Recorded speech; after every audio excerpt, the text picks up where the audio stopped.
आंदोलन चल रहा है वो कहना चाहिए प्रकृति जनक आंदोलन नहीं है, ये एक प्रायोजित आंदोलन है। लोकसभा चुनाव के दृष्टि से अपने घर को ये लोग ठीक नहीं कर पा रहे हैं, अब किसानों को उलझाना चाहते हैं इस लोकसभा के चुनाव के पूर्व। हम तो ये कहना चाहते हैं ये जो आंदोलन है ये आंदोलन प्रायोजित है, चाहे इसमें कोई भी घुसे, और ये पूरे के पूरे इंडिया गठबंधन के लोगों के पास ये अंतिम अपना अस्त्र का दुरुपयोग और सदुपयोग कहना चाहे वो कर रहे हैं। इसके आजाद भारत के सबसे ताकतवर प्रधानमंत्री हैं जिसे विश्व ने भी मान चुका है।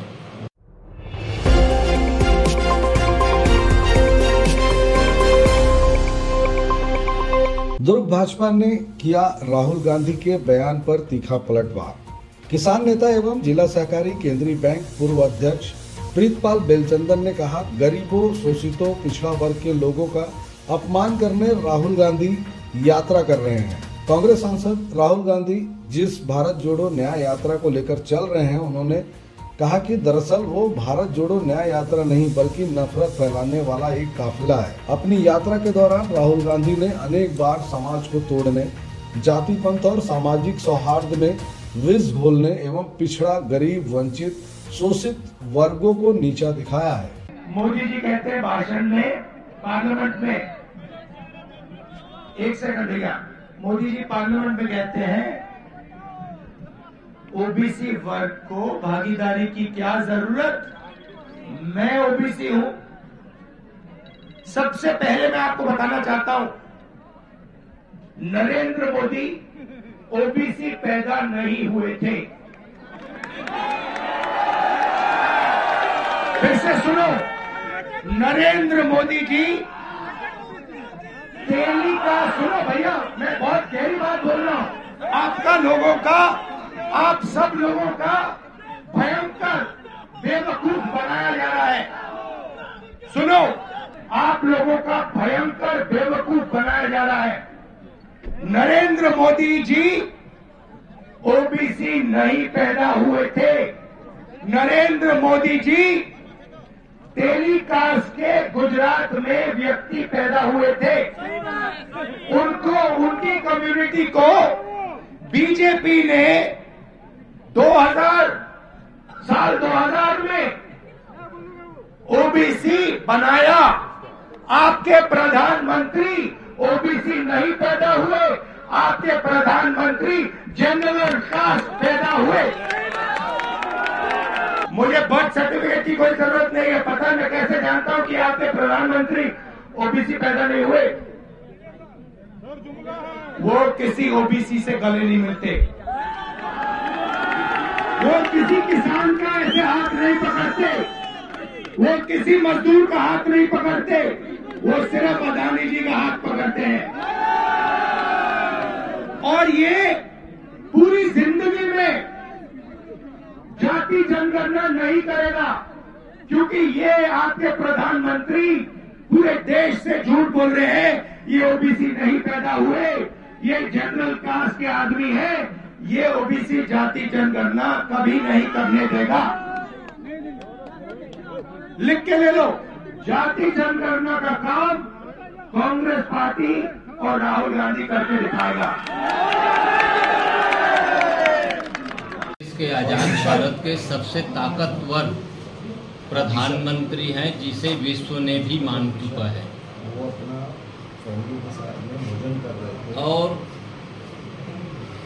मोदी जी के खिलाफ जो उड़ीसा में अनर्गल बात कही है राहुल गांधी के द्वारा, वो घोर निंदनीय उसके बयान रहे। और जिस दिन से मोदी जी प्रधानमंत्री बने तब से अनेक बात आ रही है, और अभी जो सदन में पंडित जवाहरलाल जी नेहरू के पत्र, प्रदेश के मुख्यमंत्रियों को लिखा गया पत्र जिस दिन सदन में सार्वजनिक हुआ, उस दिन से कांग्रेस और कांग्रेस के राजकुमार राहुल जी के शब्द शायद अब राहुल का नाम लेने में घृणा की बात आती है। पिछड़ा वर्ग, मोदी जी और मोदी जी के आड़ में पूरे देश के पिछड़ा वर्गों के संबंध में जो बात कही जा रही है राहुल के द्वारा, ये कांग्रेस मुक्त भारत के लिए पर्याप्त शब्द हैं, जिसको भारतीय जनता पार्टी और इस देश की जनता बर्दाश्त नहीं करने वाली है। जबकि भारतीय जनता पार्टी और मोदी जी पिछड़ा वर्ग आयोग का गठन किया, पिछड़ा वर्ग अनुसूचित जाति, जनजाति, या हम कह सकते हैं हिंदुस्तान की मैक्सिमम आबादी को जो सरकारी योजनाओं से जोड़ा जा सके, इन तमाम बातों को मोदी जी के नेतृत्व में हो रही है, कार्य हो रही है। और भारत जोड़ो न्याय यात्रा को लेकर चल रहे, दरअसल वह नफरत फैलाने वाला एक काफिला है। अपनी यात्रा के दौरान राहुल गांधी ने अनेक बार समाज को तोड़ने, जाति पंथ, सामाजिक सौहार्द में विष घोलने एवं पिछड़ा, गरीब, वंचित, शोषित वर्गों को नीचा ही दिखाया है, जिसमें किसान, युवा, बेरोजगार, महिलाएं का ये सब मुद्दा होगा आपका चुनाव। हमारा जो भारतीय जनता पार्टी का मोदी की गारंटी के संकल्प पत्र है जी, ये तमाम विषय लोकसभा के चुनाव के लिए पर्याप्त है। इसके अतिरिक्त राष्ट्रीय नेतृत्व जी लोकसभा के हिसाब से और उसमें क्या प्राथमिकता देगी वो और आगे उसमें जुड़ जाएगा और उस आधार पे इस इलेक्शन को भारतीय जनता पार्टी लड़ेगी। क्योंकि आप लोस के सह संयोजक भी हैं, 2 सांसद, एक राज्यसभा से एक लोकसभा से है, उनके पूरे कार्यकाल को भारतीय जनता पार्टी किस रूप में देखती है और कार्यकर्ता और जनता किस रूप में देख रही है? एक बार फिर तो मोर पूछे का मतलब ये है भाई कि दुर्ग जिला में 2 ठन सांसद हवे, एक राज्यसभा से हवे मैडम जी और एक विजय बघेल साहब हवे। वो दोनों जन के जो काम का इला 5 साल में भारतीय जनता पार्टी कार्यकर्ता, जनता और आप स्वयं, चूंकि आप सह संयोजक है लोकसभा के, वो किस रूप में आप मतलब देखा था? हम पूरा लोकसभा भी बैठकों का दौर कर लिए, तीनों संगठन जिला में।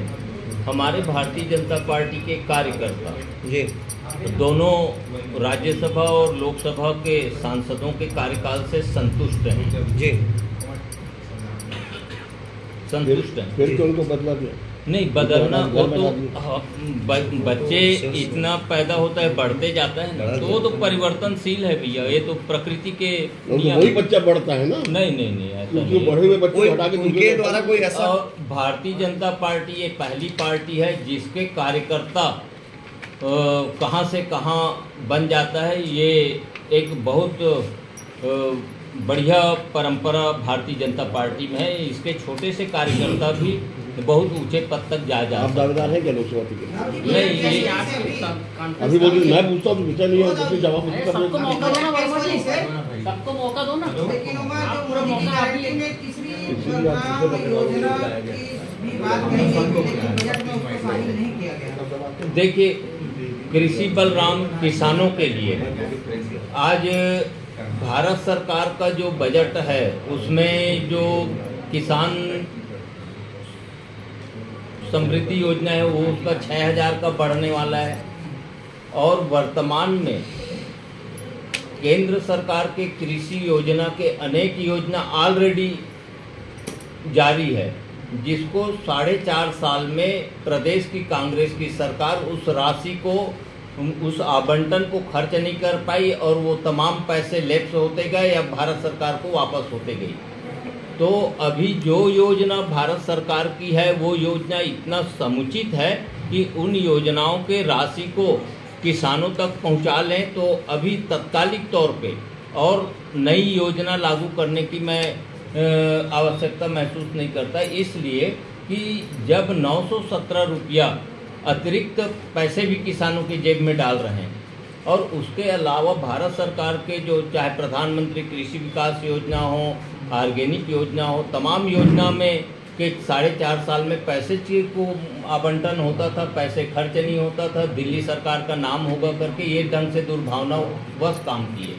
अच्छा, विधानसभा में अभी जो किसान जो है उनको 2100 रुपए दिए हैं, अब 3100 देने की बात कही गई थी जब चुनाव था उस टाइम पे घोषणा की गई, अभी तक दिए नहीं, वो कब देंगे? देखिए, इसका सिस्टम को थोड़ा से समझना चाहिए। 4 फरवरी तक खरीदी हुई है, आखिर इस प्रदेश में 4 फरवरी तक कितनी खरीदी हुई? यदि मैं किसान हूं तो 4 फरवरी तक कितना मैं बेचा हूं, ये तो अंतिम आंकड़ा 4 फरवरी के बाद ही बनेगा। और अभी ले दे के 15 दिन भी नहीं हुआ है। टोटल खरीदी का भारत सरकार से एमएसपी का रेट का अपने को क्लेम करना है, उसके बाद अंतर की राशि हम भारत सरकार से पूरी पैसा लेंगे तो प्रत्येक क्विंटल और टन और सब आंकड़े भेजेंगे, उसी में तो फिर 917 का प्लानिंग बनेगा। इसलिए हम समझते हैं इसको होली के आसपास क्लियर हुई पैसे मिलना शुरू हो जाएगा। जो सदन में अभी हमारे मुख्यमंत्री जी भी बोल चुके हैं कि किसानों को हम जो अंतर की 917 रुपये राशि है वो बहुत शीघ्र देंगे, तो शीघ्र मिलेगी। एक आखिरी प्रश्न ये जितनी योजनाएं हैं केंद्र और राज्य सरकार की, जिसमें महतारी वंदन प्रमुखता के साथ है, पीएम विश्वकर्मा योजना है जिसको बहुत बड़े प्रमुखता के साथ में सरकार उसको हाईलाइट कर रही है, नौकरशाह उसका सही ढंग से पालन कर रहे हैं कि नहीं कर रहे हैं, उसकी मॉनिटरिंग किस तरह से होती है? पिछले अनुभव के आधार पे प्रदेश भारतीय जनता पार्टी ने बहुत गंभीरता से इस दिशा में सतर्क है और ब्यूरोक्रेट्स के आधार पर अब हमारा कोई भी विकास पूरक कार्य रुकने वाला नहीं है। हमारे मंत्रिमंडल पार्टी में सब अनुभवशील लोग बैठे हैं, इसलिए अब ये नहीं चलने वाला है।